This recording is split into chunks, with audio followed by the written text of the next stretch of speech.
Mic check 1 2 1 2. Hello, my name is Juan Budiman and this is Pod Bola.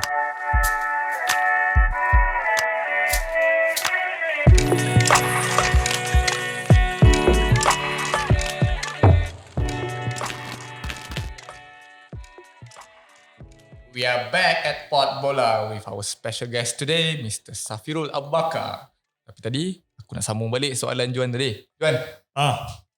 Okay, so soalan dia antara Peter Dee Roo dan juga Lim Tong King, dia dua karakter berbeza dan dua-dua ni ada falsafah yang berbeza dan kita dapat lihat daripada DNA Bolasepak Malaysia tu ada perbezaan dengan NFDP punya program di mana yang ketara sekali formasi 4-3-3 dengan 4-4-2 diamond. Jadi macam mana, how do we go about, macam mana kita nak, how do we move forward with this? Juan being Juan always asking the right question. Okay, sebelum kita cakap tentang falsafah yang FAM buat, which came later, every ada dulu. Okay. Ada baiknya kita cakap tentang teams dekat FAM sendiri. Adakah semuanya bermain dalam formasi 4-3-3? Ada 3-4-3, 3-5. Betul. So that is, yang tu memang I throw that question because I'm not going to answer it because that's a fact. Saya punya pandangan tentang benda tu is simple je. You cannot masuk dalam and set something dan kacau whatever that has been used. So for Brad Maloney, from Dato' Ong apa semua, kalau guna sistem yang sama tu, sebenarnya takkanlah tiba-tiba dia nak tukar dan sebagainya. Tapi selalunya bila you create or formulate a DNA, it's for future users. And secondly is NFDP dengan FAM 4-3-3, 4-4-2. Ketika Tiong Kim masuk, dia rasa sistem yang mudah untuk dia develop, especially dekat Malaysia. Tiong Kim memang cakap one of the key objectives is nak develop more strikers. So dia nak make sure ada dua di depan. Okay. Dan dia very very compact 4-4-2 diamond. So setengah orang fikir old school. Tapi dia memang old school pun, very traditional. Diamond way is 4-4-2. So we decided, kita tak question masa dia cakap nak buat falsafah itu, kita tak question. Whatever system that you put, but as long as you can tunjuk macam mana you nak jayakan sistem, nak produce player yang jayakan sistem tu, you jalan. You jalan. Tapi bila dah ada falsafah dekat FAM yang cakap 4-3-3.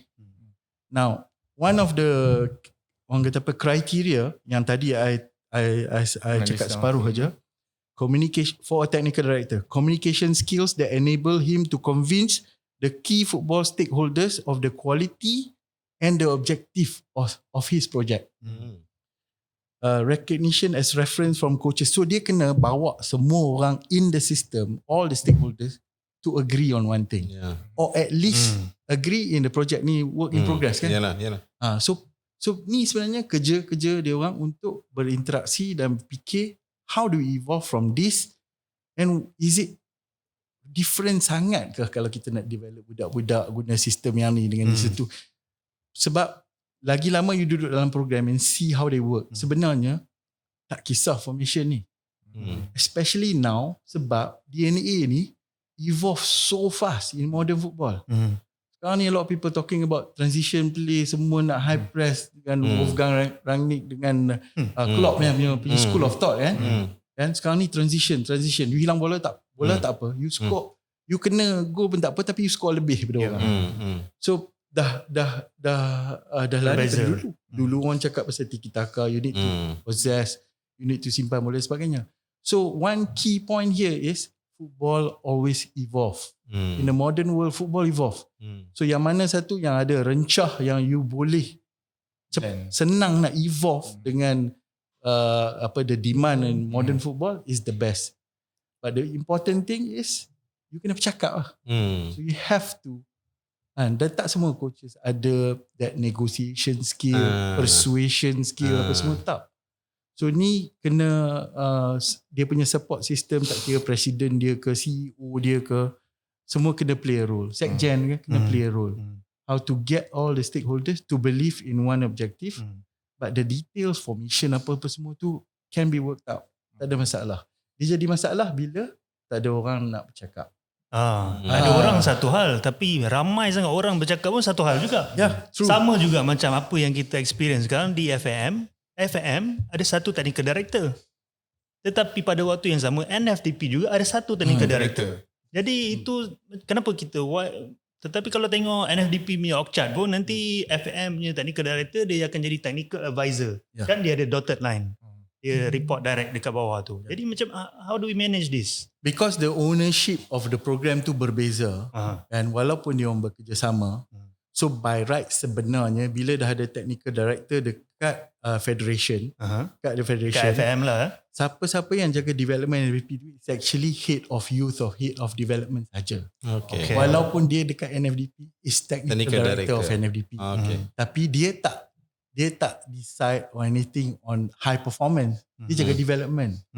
So walaupun official designation dia dekat NFDP tu technical director NFDP, tapi sebenarnya dia masih kena hierarki dia tu TDFAM dah lebih tinggi. Yang tu memang for sure. Kan? Tapi in order, because this program NFDP ada different owners, but paymaster dia different. Dia ni different payroll, ni different payroll. You kena ada that willingness to work and believe. Itu key point dia. Yalah, itu yang kita nampak ada potential issues lah. Kadang-kadang nanti dua-dua orang ni tak boleh nak bercakap pada satu bahasa yang sama. Nanti anak-anak buah yang jadi bangsa kan. Sebab pada yang sama ada juga satu AMD director kan. Dennis backing. So dia dalam structure NFDP, the pinnacle tu at the very top is EMD. So EMD dia ada director dia sendiri. Tapi dia di bawah technical director NFDP. So dia macam high performance center or Clairefontaine punya director. Dia kena ada director dia juga. Tapi coach datang daripada FAM. Coach for the national team. Coaches dalam NFDP sekarang they work together. Tiap kali nak lantik coaches NFDP, they sit together in a panel to interview coaches. And so which is good lah. That means they are talking lah. They are working together. Tapi coach untuk national team at any age group is always FAM. It's always FAM. So ketika Tiong Kim tu, there was an understanding between NFDP dengan FAM untuk dilantik Tiong Kim sebagai head coach for national under 60. Walaupun dia tu majikan dia ialah MSN. So it's okay for FAM to terminate kalau dia orang rasa tak perlukan. Kan? So maksudnya dia terminate tapi dia masih kekal dengan EMD. Dengan NFDP. So role Tiong Kim tu sebenarnya ketika tu ialah pengarah EMD lah. Pengarah EMD sebab dia bos paling besar kat situ. So Saad was actually on NFDP overall. Interesting. Benda macam ni. Okay, sekarang ni kita dah cerita pasal technical director. Tadi ada satu lagi yang kita confuse sebenarnya. Sporting director ni. Sporting director dengan technical director ni sama ke ataupun ada beza dari segi peranan? Bila I check some European clubs kan, sebab nak tahu peranan masing-masing, dia orang guna nama yang berbeza-beza. Sebab dia orang punya skop kerja tu berbeza. Dia link between president or the owner of the club dengan all the coaches, all the technical staff. Sebagai contoh, let's say Hassan Salih Hamizi di Bayern. So Presiden Rummenigge kan. So dia dengan Rummenigge kemudian head coach. So dia ada say macam Leonardo di PSG. So dia play role yang sama tapi mungkin bidang-bidang kuasa masing-masing tu different. Berbeza. Sebagai contoh JDT, because the owner himself is hands on, so circle technical director dan sebagainya tu, when you have the president always in the decision making kan, so maksudnya berbeza dia punya technical technical director kat sana berbeza mungkin dengan Selangor dan sebagainya, berbeza. Because you have a good lah, you have an owner yang memang turun padang almost all the time. And selalunya chemistry yang perlu tu ialah di antara the owner and the sporting director ni, or director of football operations, or technical director. Bila that chemistry is good, and then you develop the chemistry with the head coach, perfect lah.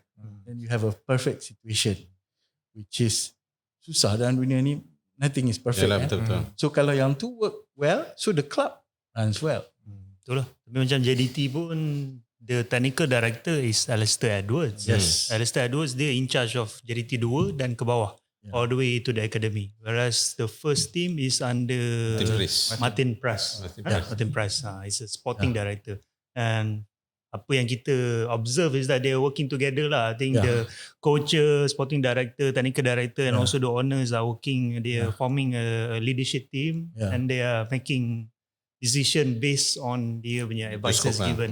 So that inner circle tu is very important. Be it Martin, Alistair, Figueroa, Mora, and the boss lah. And the boss tu very important because dia macam that's the core, the driver, the core of the team. So bila the core tu strong, so the club will be strong. Have a strong club. Okay, so with the departure of Peter Dee Roo ni, kita nampak macam Ong Kim Swee lah. Ong Kim Swee ni akan macam mana? Confirm lah. Dengar-dengarnya macam Ong Kim Swee akan dilantik jadi technical director, tapi kita tak pastilah. Tapi itu yang kita dengar, sebab selain daripada nama Ong Kim Swee, kita tak ada dengar nama lain. Sebab Ong Kim Swee ni pun selepas dia tak renew kontrak, dia dah diberi satu post yang baru, ketua unit belia untuk Ong Kim Swee di dalam FAM. Jadi macam mana? What do you think about Ong Kim Swee being a technical director of FAM? Kalau nak tengok calon tempatan, definitely lah Datuk Ong ada advantage dia. Because dia dah coach dengan Harimau Mudanya, dah naik sampai senior team, dah under 23, we head of youth apa semua. So kalau calon tempatan, he's one of a strong candidate lah, if I can put it that way. Dia strong candidate. But again, you need to set the project for him. Aku nak cakap. Betul juga. You need to set a project for him. So apa yang you nak dia achieve given the time, using the current F30 ni semua yang FAM buat, what do you want him to achieve? So if you can check that, dia pun agree to take that, then cantik lah. Because as a coach, you might just be in charge of your players, tapi as a technical director, you have a batches of players, ada pula coaches, and also the whole program tu lah, the whole project lah, you have project punya director lah, macam gitu. Sebab kita pun, we were just talking sama ada macam Ong Kim Swee ni macam just sebab dia dah lama kan, lepas tu dia dah serasi dengan FAM, lalu tu kita bagilah dia macam gitu. Kita pun tak nak lah macam itu. Kita tak nak bagi dia just because he's there for the longest time kan. So kita bagi dia kerja macam itu. Tapi just another question, macam mana, how do we create a technical director? You have to start from coaches. If you notice, kalau dekat club, not federation, kalau dekat club, usually the legend from the club tu akan later on jadi director, sporting director, or technical director. Hassan Salih Amizi, Leonardo. So dia memang dah understand the culture of the club. The culture of the club.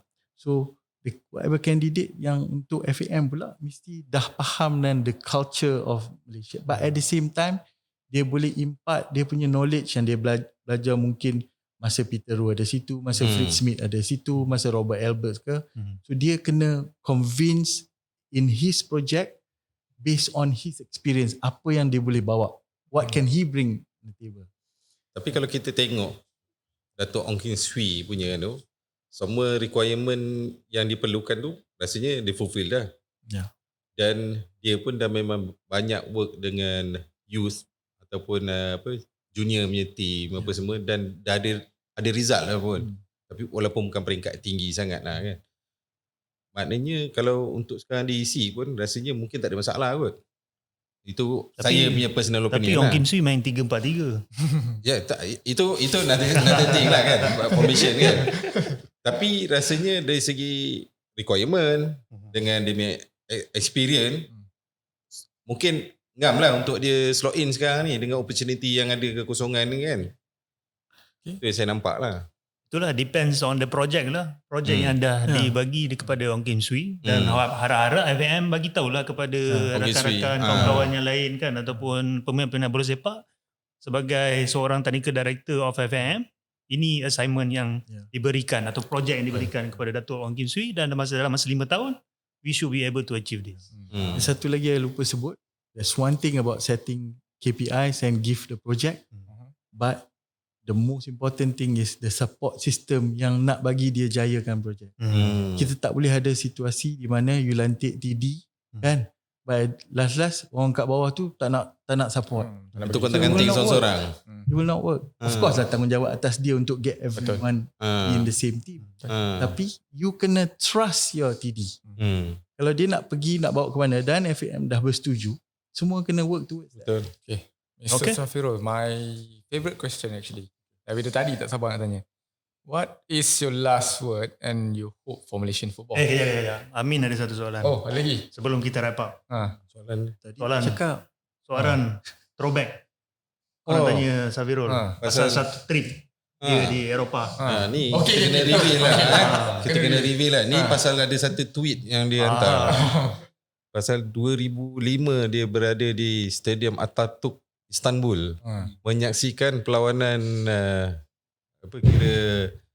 legend jugalah game ni 2005 tu AC Milan versus Liverpool. Dan masa tu ada something lah yang dengannya Steven Gerrard cakap pasal Rafa Benitez ni. Tapi dia tak nak share. Dia boleh share lagi. Kan masa tu isu hangat tentang status Steven Gerrard dengan Liverpool kan. Beliau cakap dia tak happy lah tu kan. And then in the midst of kita orang kebetulan saja berada dalam same hotel. Tu dia tutup hotel tu, dia tak bagi orang luar masuk apa semua. Lepas tu lepas game tu of course semua party lah dalam kan. So masa tengah party tu semua tengah happy-happy, kita nampak Gerrard duduk seorang. Dia tak dengar yang lain-lain. Cakap okay, duduk seorang ni kita I don't care lah, I'm not a Liverpool fan kan. Duduk seorang kan. But it's an opportunity, boleh lah duduk kat tepi-tepi dia kan. Duduk kat tepi dia tanya. And so dia pun share sikit dia punya plan apa semua, what's going on apa semua. Memang tone dia tu agak sedih sikit masa tu walaupun baru lepas menang. Kan? Walaupun baru lepas menang. So for us, kita ada seorang Liverpool fan masa tu dengan two United-nya fan including myself. So it was quite an interesting subject kan. Tapi I already made myself a promise to all Liverpool fan,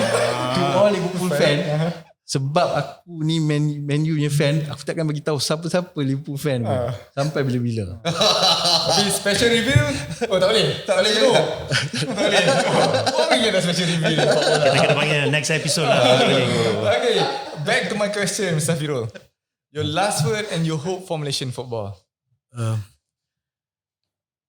I think Malaysian football ni kalau boleh lah permintaan saya sama ada dalam Sokmat ataupun dekat mana-mana platform yang orang bercakap tentang bola sepak Malaysia, I wish we can talk more about football rather than Drama. More gossips. Because I always tell masa dulu my coaches dekat NFDP semua kan, bila every time kita pergi Europe kan, dia orang ni kat tepi padang, tak kira masa kita orang pergi Masih PSG coach, they always gather together and talk about football, about technical player aku ni or game time macam ni macam tu kan. This is what is missing in our conversation, daily conversation. Kita nak tanya lebih pasal benda-benda lain.